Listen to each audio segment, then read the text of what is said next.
Hi, everyone, and welcome back to A View from Chelsea. Today, I have a special guest with me from 48 Hours Football. I have Sean. Hello. This is the first one. This is after doing the other way around. It makes a change to be on my channel for a change, Sean. I'm going to ask you a few questions today. It's just a general chat, just what it casual as can be. So, first of all, what do you think Chelsea's priority signing should be, position-wise, anyway? Well, first of all, main priority should be signing a better goalkeeper than we currently have. But in my heart of hearts, we need an Italian centre back. Okay, Specifically an Italian centre back, or just a centre back in general? an Italian centre back. We've got 6 centre backs. We need an Italian one. I mean, on the goalkeeper matter, I mean, I've got a video coming out tomorrow discussing Robert Sanchez and his. Well, I'll let you watch the videos. I'll let you watch the video. You can all make your mind up about what I think about Robert Sanchez. However, yeah, I like the idea of going out and signing a new goalkeeper. Mm-hmm. I don't know about specifically an Italian centre back, but I think I can understand why we might need another centre back. I know there's been a lot of call for maybe not needing a centre back with having 5 already available on the books and everyone being fit.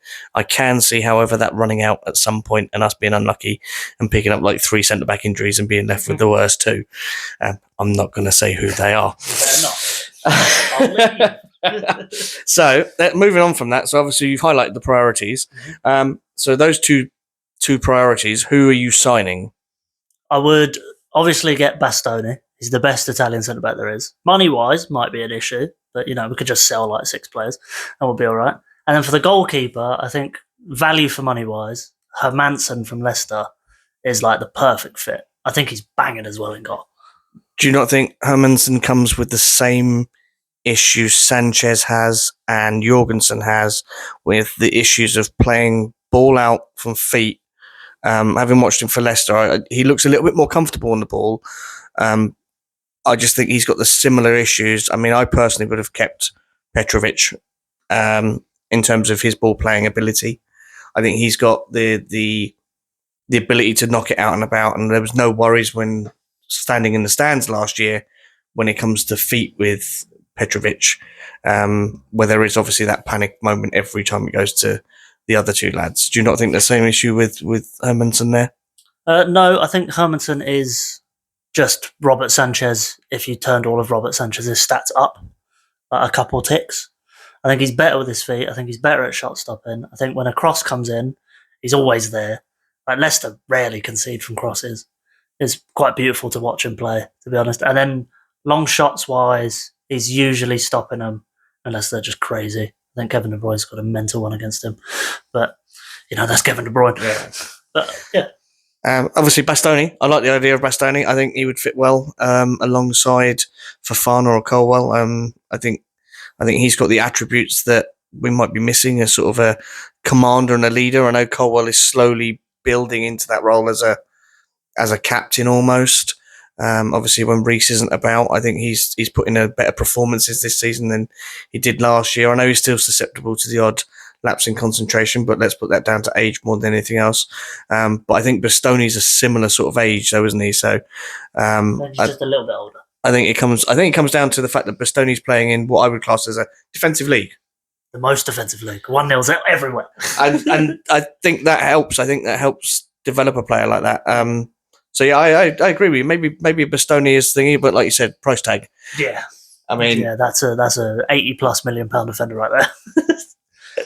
Yeah, that's. I think that might be the stumbling block for Todd Boehly to whack out his checkbook. Mm-hmm. On to the next question then.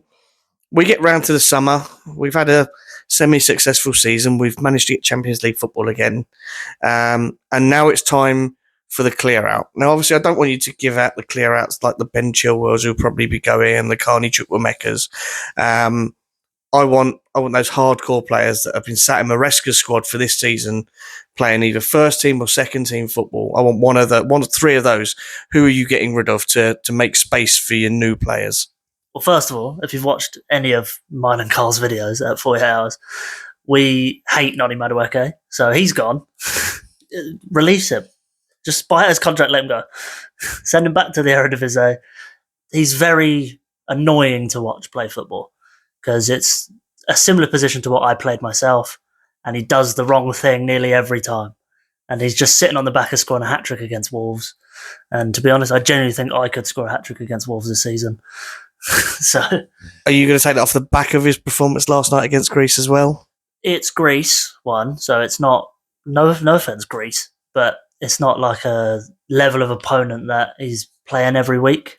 You get what I mean? He is against Tsimikas, I assume. Tsimikas is still injured. No, he plays. Yeah, Tsimikas played last night. So it's still like ripping up a Premier League fullback, backup Premier League fullback, but Tsimikas is good. And then like when he cuts in every time and he does the same thing every time, it's like, I think he'll just get found out by the end of the season. And then it's a case of he's just in the way. I think Neto's better than him already anyway. Who's your second sell? So mirror it to the other side, Mykhailo Mudryk. Now, I get it. Everyone's like, oh, he's finally doing it. He scored 1 goal. And everyone's like, oh, he's here. He's arrived. Only Jesus on his neck. He's finally hit potential. No, that was against Noah, which is a first name, not a football team. And I feel as though he's not the player we signed. You know, he's not that lightning fast, always on it, down the wing. He's that always offside. He is quick. And then he just gets marked out the game pretty easily. I'm gonna go against that. Having watched him a lot this season, all right, against slightly lesser sides, there's a lot of times where he is open in space. He did it against Newcastle, not in the cup, but in the league game. He got into space, and then he makes a lot of space for himself, and then the ball never comes, or the ball has to be passed around the back four, and then eventually gets to him, by which point he's now marked again. So he can't go forward because there's no space to run into anymore. It's frustrating. I understand it from a fan's point of view because you see it week in, week out. However, he's still fairly young and he is progressing. He is getting better under Maresca every week. I think by the end of the season, we might have a semblance of someone who is a very good backup player. And we need backup players in the squad that we've got. If you're playing Champions League football or any sort of European football, plus the cup games, all of those things come into account. You need all of those sort of players. So I think he's becoming a better player than he probably was when we first signed him, but maybe not fulfilling the 80 million price tag that was attached to him. So who's last on your list, Sean? So last for me is more of a, if we sell him, that opens up space for us maybe to be able to afford Bastoni, balancing the books. And it's the left-sided centre-back we currently play, Levi Colwill. Now, I get it, you know, future captain, the next John Terry. I don't think he is that. I don't think he's that quality all the way through because he makes simple mistakes, like just lapse of concentration. Sometimes he's ball watching. He just seems like he's just the extra piece in the puzzle at the moment, not the necessary piece of the puzzle. It's like if you had two of the same pieces. I think Fofana does everything that Colwill can do. And then if you add someone who's more of a dynamic centre-back like Bastoni, I get it, a lot more expensive. But I think Colwill could fetch us a decent price tag, selling him to like maybe, I don't know. So I mean, a big team would want him. So maybe if we sell him to City, we're idiots. But if we sell him to like West Ham, perfect. West Ham, is he? Let's be honest. It's round the corner. No, but yeah, it's not a popular one. I get that. But I think it allows us more the numbers-wise. We're balancing the books, sell a bigger name to bring in a bigger name, sort of thing. I get where you're going. Colwill obviously is academy as well, so it's pure profit, whereas the others probably aren't. I think Colwill is probably, it wouldn't have been on my list. I think there are other centre-backs that are worse performing and should really be replaced ahead of Colwill. Don't bring in the talking about Colwill, what does he give you that Fofana doesn't? And I would say reliability. Fofana has come off of the back of 2 really big knee injuries, and there's a potential that he's back off with another knee injury again now, having withdrawn from the France squad. So that there is a little bit of a worry, and there's always that niggle that he could go out and we could miss a whole season of Fofana. Whereas I think Colwill gives you a bit more of a solidity in that role, and he's versatile. Yeah. He can play left back if required, and he can play right back. I'm pretty sure if we needed him to. So I think I wouldn't necessarily agree with Colwell being the one that needs to go out of the back four. I think Disasi and Badiashile tick those boxes, and I would happily sell both of those to afford Bastoni. And then obviously we've still got young players to come back in the likes of Alfie Gilchrist. So I think selling two weaker defenders to sign a top quality defender like Bastoni is probably a better shout, and using someone like Gilchrist as a backup moving into next season after having his season out of the Premiership playing with Sheffield United. Yeah. Moving on then. Quickly, do we still have that Dutch young centre back? The one that they called the next Van Dijk? No, we sold him. And we also do have Anselmino from Argentina, who's again is another young centre back who comes into the squad next season. Will look to be part of Maresca's first team. I don't think he want to send him out on loan. A South American centre back. Ooh, now we're talking. So on the other flip side of that, who are you bringing in? Who's your first signing? Matheus Cunha. I think he's the best player in the league that doesn't currently play for a top 6 team. I think he's miles better than Wolves' quality of player at the moment. Maybe him and João Gomez sort of fighting for their top player, but Cunha, every performance seems to just like up his price tag more and more. And obviously they did buy him for 50 million, so he's going to be good. But he's their most important player, so they'll want a fair price. But I'm willing to pay like 90 odd million for Matheus Cunha. Not me personally, I don't have that. But if Chelsea went, we've paid 90 million for Matheus Cunha, I'd be like, perfect. Now striker's done. Settled. We've got a striker that can score goals from 3 yards out up to about 25 yards out. If you saw his goal, who's it against? Southampton. If you saw his goal against Southampton, wow. I mean, Cunha has always been one of those players that's caused Chelsea issues. He's not a bad player for Wolves. I just think he would become a bit like a Jack Grealish if he moved to Chelsea, where he would become a small fish in a big pond. Whereas obviously, like when Grealish was at Villa, he was a big fish in a small pond. I just think he would disappear into the ether of the other squad members, and that's obviously not what we really want. Especially if you're looking to replace other players. Yeah. I can understand he has got qualities though that we would be missing, and I think he might be a better fit than some other players that we have signed this season in that sort of role. And I think he's a better squad player because I don't think he's going to moan about not playing week in, week out. Or he might. He's top quality. But he's going to be sat behind Palmer. He's going to be sat behind Jackson. Yeah, maybe behind. I think him and Jackson, it would be like performance based. I mean, Jackson this season is pulling the socks off to keep Nkunku out of the squad, and that fair dues. And I think it might be a similar sort of situation next season, where if you bring Acuna in, it's not the same level of quality, and it's still not an out-and-out striker, which I know fans are absolutely screaming for. Yeah. So who's your number 2? I like shopping in the Premier League because then you get the players that know what they're dealing with. And number 2 is Semenyo, who is probably the second best player out of the top 6. Because I don't think, realistically, we have the funds available to sign a pretty good player from a top 6 team, because they always just like triple the price when it's a rival. But Semenyo, I generally think like 45 million quid, you could probably get him out of Bournemouth. Because they've got Cliver, who can slot into his position already. They'd probably buy another backup that'd be better than him in a year, like Brighton did with Caicedo. So, but no, I think Semenyo, every time I watch him, I think he's electric. I think he runs that football team.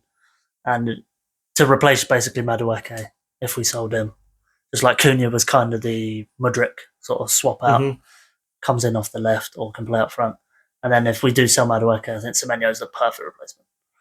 Would you not already think Chelsea have got the perfect replacement in Esteval Willian? Obviously, youngster coming in, looks like he's going to light up the Premier League. He's already lighting up leagues in Brazil. I know it's Brazil, and I know there's lesser leagues, but it's still someone. I mean, you don't get dubbed the next Neymar without having something about you. Yeah, but it's like if he was the next Neymar, surely he'd gone Barcelona. That's like because Barcelona plucked Neymar out before anyone else knew about him. They were like, "Bam, you're ours." I think there's a reason. That's why Chelsea have gone all out. That's why they've spent 65 million to get this lad. I guess we just found him. So yeah, it's interesting choices. Yeah, moving on. Who's your number 3? Number 3 would be the inevitable that we sell Renato Viega and Chilwell, because I don't think either of them work in Maresca's system. And then we need a backup or a first choice left back if Cucurella gets pinched, because I know there's a lot of Spanish teams looking around for left backs, especially that big white Spanish team. They ain't got one, so they're like, we need one, because Tchouaméni should be playing centre mid, and Camavinga is not a backup left back. So Anthony Robinson from Fulham, I think he's basically what Chilwell was when we signed him. He's that can defend very well, and then if he needs to get forward and whip across in, he's brilliant at it. He's basically, in my opinion, he's the Reece James of the left. Do you think Robinson would fit in with the whole inverted fullback and being able to slip into midfield? Obviously, like Cucurella has to at the moment, and same as you just mentioned, Reece James. Obviously, Reece does it on the other side. We've seen Gusto attempt it against Arsenal, and we lost a lot of. I think we lost a lot of momentum from it. Can you see? That flank open. Can you see Robinson doing the same job? Can you also see Robinson locking up Saka for an entire game? Oh, I think he could. It would rely on, again, how good the player in front of him is, which last week was excellent. Where we had, who was left wing for us last week? Neto at the start, where Cucurella just blocked him off the whole game, and Neto would come back and steal the ball. It was perfectly planned out. Well, like we marked Saka out of the game. We just needed to mark Odegaard out of the game, and we'd have won. That's easy said and done. You know that. So moving on to my my last 2 questions, sort of. It's a kind of a double-edged sword. Who would you put at this halfway stage? Nearly halfway. Nearly halfway stage. Who would you put as the flop and the hit of the season? We'll start with the flop. Who would you say is the flop from this season? Ooh, that we signed this season. That we signed this season, yeah. We can't go picking from previous seasons. Ben Chilwell. No, I'd say it's Dewsbury Hall, Big Kiernan, KDH, not quite KDB. But I think we signed him, we sold Gallagher. It was like, oh, he's the perfect swap in. He'll start every game. Maresca loves him. And then it was like, okay, Lavia's back from injury. Caicedo's the best player in the world. And Palmer's the cam. And then we've got Enzo Fernandez as the substitute midfielder, and Kiernan barely gets in. Well, it almost looks like you've watched one of my videos already. Obviously, talking about Caicedo, Caicedo's become a different level of player. Lavia, I think, is the player we wanted or needed last season. Yeah. Dewsbury Hall is what I would class as a B-Tech. Yeah, Danny Drinkwater. Gallagher. With Danny Drinkwater again. Yeah, and I mean, yeah, we've gone out and bought someone from Leicester who isn't as good as we thought. Conor Gallagher, obviously, I would say Dewsbury Hall is about 3 seasons behind Conor Gallagher at this point in time. Yeah. And we knew that when we signed him. So I don't understand why we went out and signed him. We could have gone out and spent a similar amount of money and signed the lad that PSG signed in midfield. João Neves. Yeah. And that, I mean, you think about it, if we've now got João Neves in midfield, that's a slightly more dynamic. Yeah, we got that. We turned into wolves, signed all the Portuguese guys. Got Felix, Neves, both called João. So, I mean, yeah, I think we could have gone out and signed a slightly better midfielder to fill in that role, rather than having spent it on the English premium tax that it comes with it on a mediocre midfielder. Did we give him an 8-year deal? He's got a long contract. They've all got long contracts, and he's going to be a Chelsea player the whole time. He's also only provided 1 goal so far this season, which I think you look at Conor Gallagher. At least he came up with crucial goals when we needed them last year, and obviously he's not doing that, and he can't even squeeze himself into that first team, even while Enzo is looking a bit flat and a bit not half the player we signed. Okay, so that's your flop.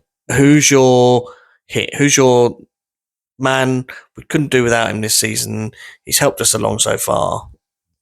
For me, it is the Portuguese João Felix. Now, it would have been Pedro Neto, but I think João Felix again against lower division teams that he's way better than in the Conference League and in the not the Carabao because we've got no tell that. In the Conference League, he is electric. Like he's clearly the best player in it, where he's just controlling every game. The ball gets played to him. He just knows what he's doing. Everything moves around João Felix in the Conference League. So it's more, I think his impact in those games is we're just cruising. We don't really play much football, to be honest. We just win. We just kick the ball around, give it to João Felix. He gives it to someone else, score goals. I'd agree with that. The game against Ghent, I think, is where he should have had 2 or 3 goals in that game. And he didn't. He didn't get any in the end. And it's really disappointing because you see his work rate in that game was phenomenal. Getting on the ball, just turning people, making them look stupid. And then not to get any reward for it is harsh.